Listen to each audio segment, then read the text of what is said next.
Today in Woburn. I'm your host, Samantha Stone. This episode is actually dedicated to a kind of a serious topic. We're going to have some resources we're going to talk about that help serve the Woburn community in honor and the spirit of Domestic Violence Awareness Month, which is happening right now. And unfortunately, Woburn is not immune to these kinds of challenges. So we think it's really a great opportunity. We've got two fabulous organizations represented on the show to talk about some of the resources that are available to help people who might need it.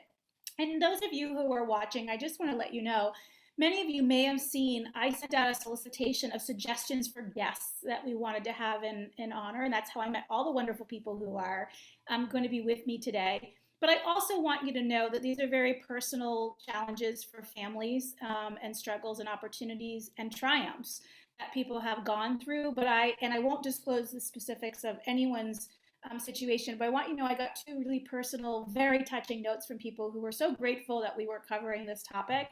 And it just reminds us how important it is for us to have this challenging and difficult conversation. So with that, I want to thank Molly, who's here from REACH, Greta and Tanina, Tanina, I'm going to mess up your name, and I'm really sorry. I apologize in advance, who are both here with Respond. Welcome to the show. We're so glad that you could be here. I want to talk a little bit, Molly. I thought I would start with you. Domestic violence is a particularly tricky challenge for police, for counselors, for therapists, for victims to be going through because you're in the home in many cases with the person who you are clashing with and who is being abusive in many different ways. And I wanted to just get a sense from you. What are some of the things that REACH does to help support victims who are struggling and need some help? Yes, thank you so much, Samantha, as well, and Greta and Tanina. So happy to be here with you. So my name is Molly Pistrain-Gomes. I use she, her, and hers, and I work at REACH Beyond Domestic Violence. I think so many of the things that you said, Samantha, talking about barriers that folks may face when they're in a situation of relationship abuse, really thinking about domestic violence as a form of relationship abuse, which the definition that we use at REACH is a pattern of behaviors that someone uses to gain and maintain power and control over another person in a relationship. So even just those words, power and control, are both that that's what is the intention of it, is to have power and control over someone. And that also serves as barriers, right? Love serves as a barrier, right? Love is used as a barrier to have power and control, among so many other things that we could speak about. Some of the ways that we support domestic violence, and I will use the term survivors. I think folks use different terms, and we're never going to tell someone who comes to us with their story what term to use, but just the term that I'm going to use will be survivor. So we support survivors in so many different ways. We have a shelter, we have a 24-hour confidential hotline, we have an online chat, we have community advocates. So folks work with survivors in the community who need supports around accessing housing, benefits, so many different things, emotional support. Just it's hard to even encompass really what advocates do. We have various programs. So we have support groups, and we have child and adolescent therapists. We have so many different things that I think both of the organizations here could speak about. I think it's so important as well just to name that we work with folks of all identities. We work with folks of all genders, of all sexual orientations, of all immigration status, of all identities, because relationship abuse does impact folks of all identities, no matter where we are, whether in Woburn, whether we're in Waltham, where our organization is based, we serve in Woburn, all of those things. Great, thank you, Molly. And I think I think survivors is a great term, and I do really appreciate that, because this is something that people have to survive and work through, and appreciate that REACH is there to help them in so many ways. Greta, tell us a little bit about Respond and your organization and how you were there to help survivors as well. Great, thank you. And Molly, it's great to be with a sibling in service, so it's awesome to be here with you today. So we also have a shelter. We're based in Somerville with programming kind of in communities surrounding Greater Boston. So we have a confidential shelter as well and a support line. We also have community intervention and education programming. So in Woburn, that looks like bringing healthy relationships and teen dating violence curricula into Woburn High School, which is really fun and really exciting. And it's great to be with the young people there to kind of, talk about relationships, because we all could use some help, right? But especially when you're in those formative years, starting out and really knowing what is right, what are the red flags, what does it mean to be, in relationship with someone in a healthy way? We are also embedded in 6 police departments. So we have civilian advocates in 6 police departments, including in Woburn. And we're also embedded in the Suffolk County House of Correction. So we work with survivors who are detained or incarcerated there. We have a brand new program that we launched during the pandemic, which is the housing advocacy program. So in response to astronomical housing prices in our area and the kind of the way the pandemic exacerbated that problem, we launched this standalone program. We also, do the support groups, and we both virtually and in person. And I think like Reach, we're here to respond, right? So we say, what do you need and how can I help? And we go from there with someone. Thank you so much, Greta, for that. We're so fortunate to have such a wealth of resources available.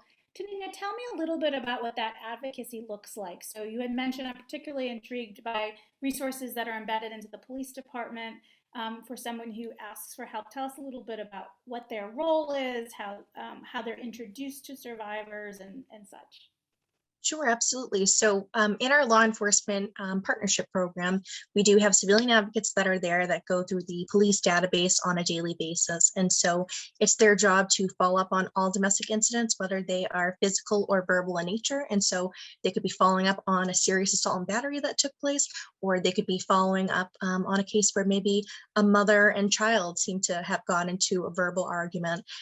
So we handle both cases nonetheless, and we follow up with a phone call just to be able to offer them support, whatever that looks like. Maybe it's not necessarily domestic violence support that they're looking for, but when we reach out to that mom that is having an argument with a child, as an example, maybe they need mental health resources. So we're there to kind of help to guide them for whatever they think would be best for them and for their family. But so we are there to be the emotional support. We're there to do crisis intervention.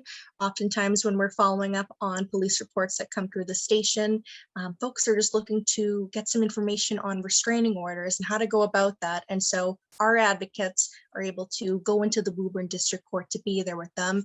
Can't give legal advice. Unfortunately, it's not our area of expertise, but we are there to go with them up before the judge, just so they aren't alone. Oftentimes it can be really intimidating. Abusers can show up or they can bring their family members with them or friends. It can be really intimidating for them. So we're really grateful to be able to have a program like that at Respond to help folks out.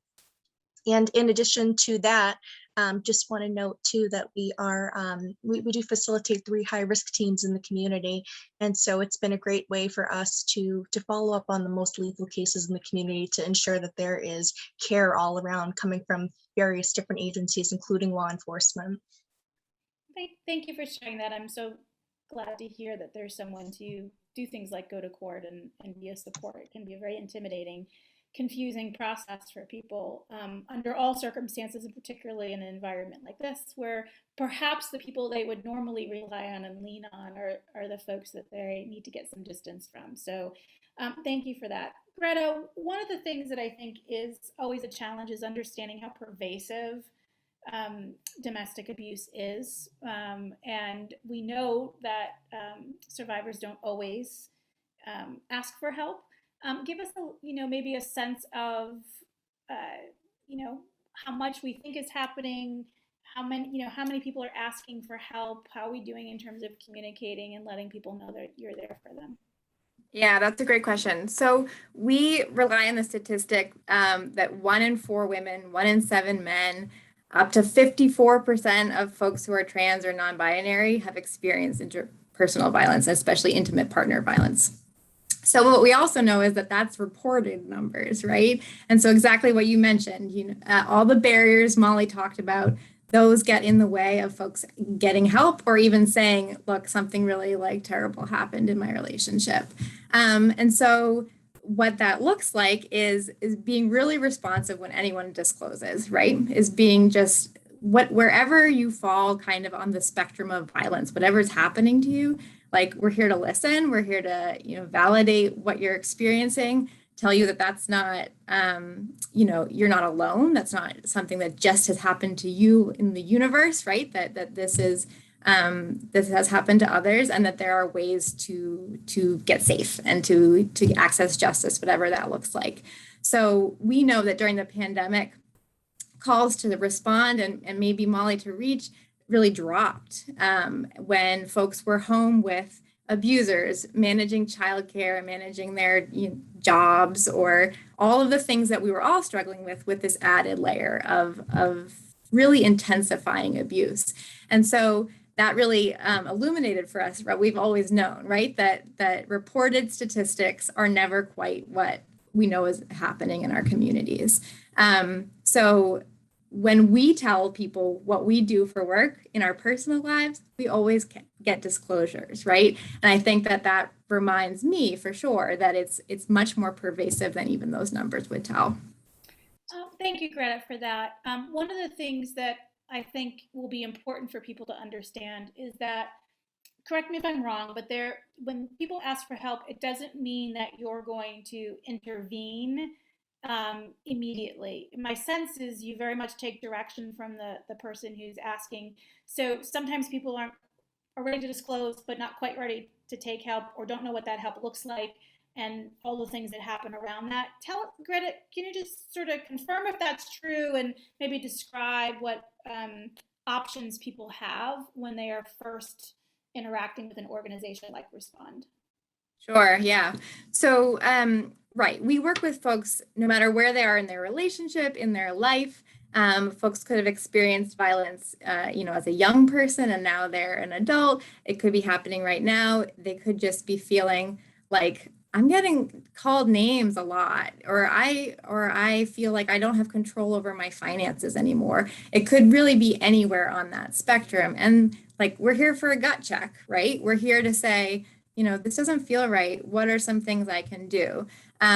So yes, we are here to just, no judgment. It really is about what do you need and how can we help? And we're really just the resource bank, right? We're here to say, these are some options. These are some other community connections. What is your own support look like? Who is your network? Because that's going to be the most important to somebody's safety and someone's like self-fulfillment, which is part of this, right? It's not just survival, it's about thriving. Molly, one of the things that I think many of us have experienced is we observed a friend's or a family member's relationship from the outside, and we may see signs that worry us. Can you tell us a little bit about the kinds of things that we might look out for if we are concerned about someone's safety and their situation? Absolutely. And yeah, thank you so much for everything that's been said, Tanina and Greta, already. I forgot to mention that we have a prevention team that I'm on at Reach Beyond Domestic Violence, and I do youth education work. And so thinking about what are those signs when I'm in a classroom, right, talking with a young person, right, asking, okay, what are the things we could be noticing? I think different forms of media and stereotypes, kind of the things we hear first kind of are bruises, long sleeves when it's really hot out, those sorts of things. And those are things we could be seeing, right, that we wouldn't, discount. But really, again, going back to that definition, that idea of power and control, and thinking about what are those signs. So noticing if there's signs of isolation, if you're noticing, hey, wait a second, I go to the dog park every Tuesday and I normally see this person and now they're not there anymore. They're not showing up. Or I have a phone call with this friend and they've kind of started saying like, oh, I can't really do it today. So different forms of isolation, thinking about noticing maybe one person's world is getting smaller while the other person's world is remaining or even increasing. So signs of isolation, different forms of control. I think also just a change in behavior. So quieter, louder, more defensive, kind of making excuses, maybe checking in. So thinking about that control. Well, I need to ask my partner if this is okay. So that's sort of asking for permission. Yeah, so many different, if you're noticing that sort of making excuses, well, they were really angry. And so this is why it happens. So sort of deflecting some of that blame. There are many different things that we could be noticing. Those are a few. I think any sort of pressure or coercion around intimacy. If somebody's saying like, well, like, it wasn't that big a deal, right? And again, we're hearing kind of the narratives that we might, if we're talking with someone like, well, it didn't seem that big of a deal. It was because of this, again, different excuses, or there's a term called gaslighting, a form of emotional psychological abuse where the abusive partner, right, changes your view of reality or says things like, nobody will believe you, right? That sort of thing. If you're hearing some of those, well, like, oh, it's not that big a deal, kind of picking up on that and really kind of asking those questions. How are you? Yeah, thank you, Molly. I think those are really important things for us to look out for. Tanina, one of the things that I think if you start to see signals and you do have concerns, maybe you've seen an argument or you've seen someone start to isolate, or maybe you've seen some bruising, or it could be many, many things that might signal a concern. We know that sometimes shame comes with the situation.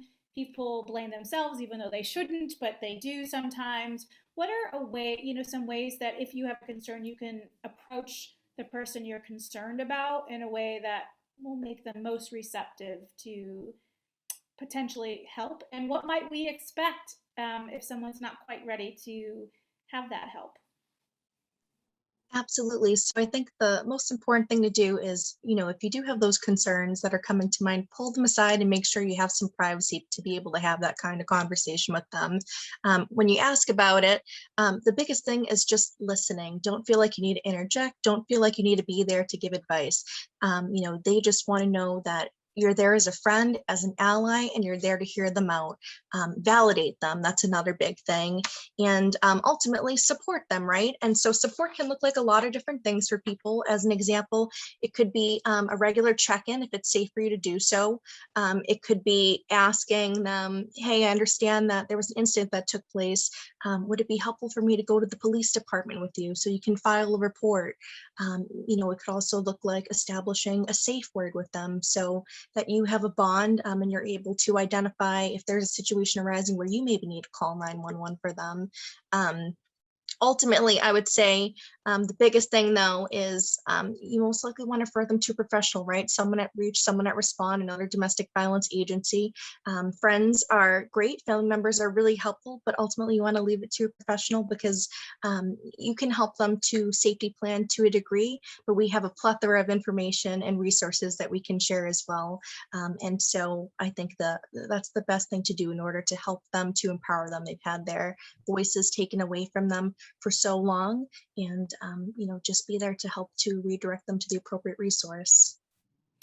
I'm really glad that you mentioned that. I think it really is, they deserve a sense of control over what happens next, and they know themselves and their scenarios. And oftentimes when we want to help, we sometimes sound like judgment, even when it's not intended. And so it's helpful to remind us that there are people who are really well trained, that when the person we care about is ready to engage, connecting them to those resources is a great opportunity. Greta, I want to talk a little bit about, there are some laws in place like the extreme risk protection order for those who might have weapons in a home, and other things that are in place to help in scenarios where significant intervention is required. Can you tell us a little bit about those kinds of protection orders and how those things work? Sure. And I'm going to ask also Tanina to jump in since she works more directly with folks. But yes, so the Extreme Protection Order is a resource, especially for preventing mass shootings, suicide, a high risk of folks when we're worried about somebody that we care about in our life, that they might have access to weapons and not be safe with those weapons, right? So that is one very important tool and a very recent tool in keeping our communities safe. We also have 209As, which are restraining orders, which I think we tend to use more frequently in our advocacy with survivors. And so I will, Tanina, do you want to jump in and talk a little bit about what that process looks like and how that kind of fits in? And I will just say that because we are all responding, right, and working with somebody and making sure that their voice is heard, all of these tools are kind of put on the table, right? And so we work with folks and maybe bring in court personnel, law enforcement, whomever, to make the decision about what is the best tool for this person to use. And then it's their decision, right, to make that. So yeah, Tanina. So when it comes to restraining orders, some of the things that survivors will need when they come in to know is some identifying information about their abuser, what they look like, what kind of vehicle they drive, where can they locate the abuser potentially, right? Maybe they aren't working full time, but they have a friend or a family member that they've been crashing with. Outside of that, they can go through a formal process to let them know that they are not allowed to contact them, whether that is in person, on the phone, social media, etc. They aren't allowed to show up to their workplace, or if they're in school, or if they have a shared child, they don't want them to potentially show up to that child's school as well. And then no abuse, just in general. And so survivors can choose to list their children on restraining orders, or they could choose not to. I know, there have been cases where the moms do want to have their child to be able to have a relationship with their father, but in other cases, it's actually safer to list the children on the order. And so we use an empowerment model. We let our clients choose to decide whatever they think would work best for them. And we're always really quick to remind folks that if they do want to list their children on the restraining order, it can be modified at any time. And same thing with if they're going through saying that they don't want their abusive partner to show up to the home, down the road, they could change that if they think it would be appropriate to do visitation there with the supervisor, etc. And so outside of that, then you have the affidavit, right, which is the victim impact statement. And so it's their written account of everything that has taken place to lead them up to that point. So we do have court advocates at the Woburn District Courthouse that can assist with the paperwork, because we know it can be really intimidating. And like I said earlier, they go up with them before the judge to be the emotional support there. And, we're just happy to be there to be a team for them, to be an ally. Thank you for sharing that. I think there are many things available as you're describing, which is wonderful, and the help to help people figure those things out. Before we go, I'd like to just have each of you maybe share a story of someone you helped. Please don't, of course, and you wouldn't share any identifying information or anything like that. But I think it's really helpful for those folks who might be on the fence about asking for help to understand how you can be there for them and how you've helped. So Molly, why don't we start with you? Sure, and thank you so much for creating the space to have this really important conversation.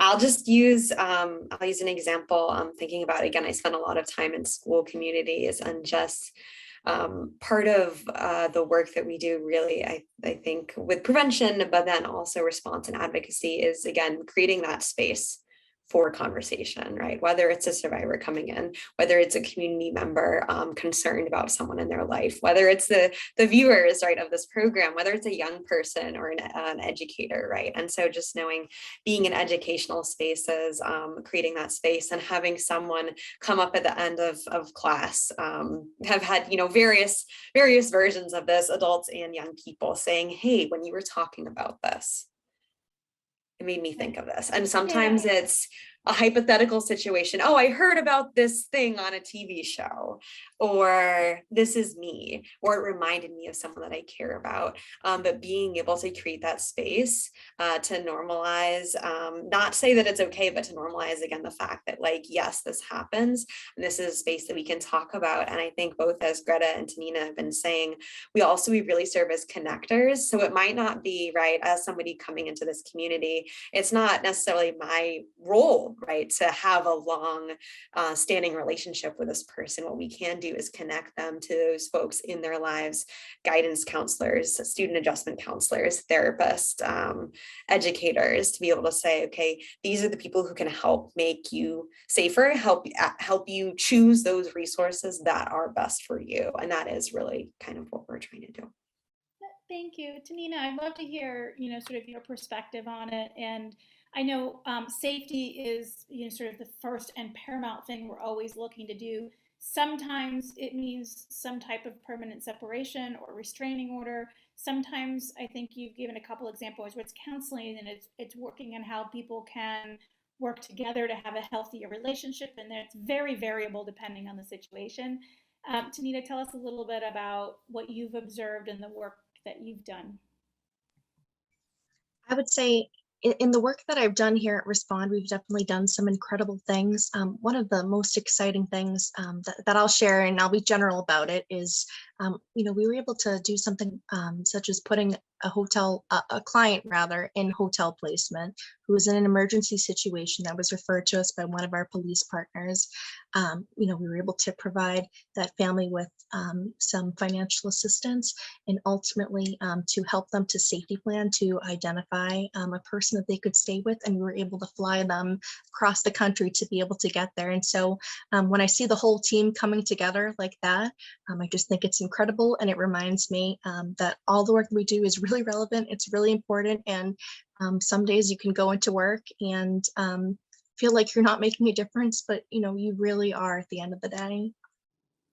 Thank you for sharing that. It's a really wonderful example of the intensity of support that can be provided for people to really get them to a much safer environment.